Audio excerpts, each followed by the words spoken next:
भाजपला सत्तेबाहेर ठेवण्याची खेळी. शिंदे सेनेचे 2 सदस्य महाविकास आघाडीसोबत रवाना. बुधवारी थेट सभागृहात येणार. साऱ्यांचेच मोबाईल स्विच ऑफ.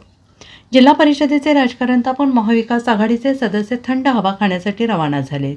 अध्यक्षपदाची निवड बुधवार दिनांक 18 रोजी होत असल्याच्या पार्श्वभूमीवर भाजपकडून दगाफटका होऊ नये याची दक्षता घेताना पक्षनेत्यांनी सदस्यांना अज्ञातस्थळी नेऊन ठेवण्याची दक्षता घेतल्याचं स्पष्ट झालं आहे. शिंदे सेनेने महाविकास आघाडी किंवा भाजपला पाठिंबा स्पष्ट केलेला नाही. मात्र पक्षाचे दोन्ही सदस्य आघाडीसोबत थंड हवेच्या ठिकाणी शनिवारी रवाना झाले आहेत.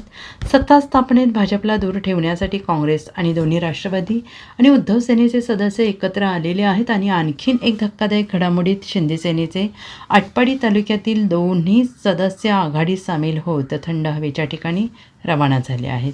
शुक्रवारी एका ट्रॅव्हल्समधून सारे सदस्य रवाना झाले आहेत. त्यांच्यासोबत राष्ट्रवादी शरद पवारचे जिल्हा पदाधिकारी आणि अजितराव घोरपडे गटाचा मिरज तालुक्यातील एक ज्येष्ठ पदाधिकारी आहे. रविवारी दुपारनंतर साऱ्यांचे मोबाईल फोन स्विच ऑफ झाले आहेत.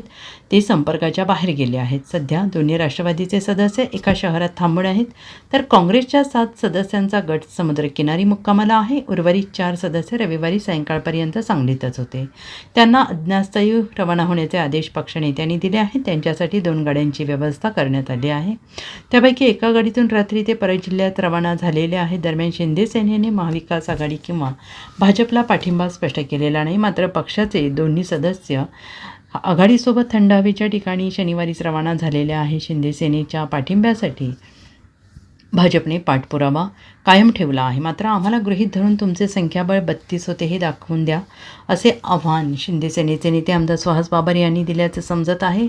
या अटीवरच भाजपचे घोडे अडलेले आहे आणि अज्ञातस्थळी असणाऱ्या सदस्यांना बुधवारी थेट जिल्हा परिषदेच्या सभागृहात आणलं जाणार आहे आणि तत्पूर्वी मंगळवारी सायंकाळी त्यांना व्हीप, मतदान, पाठिंबा आदी प्रक्रियेची माहिती दिली जाणार आहे. Bureau report, SBN Marathi, Sangli.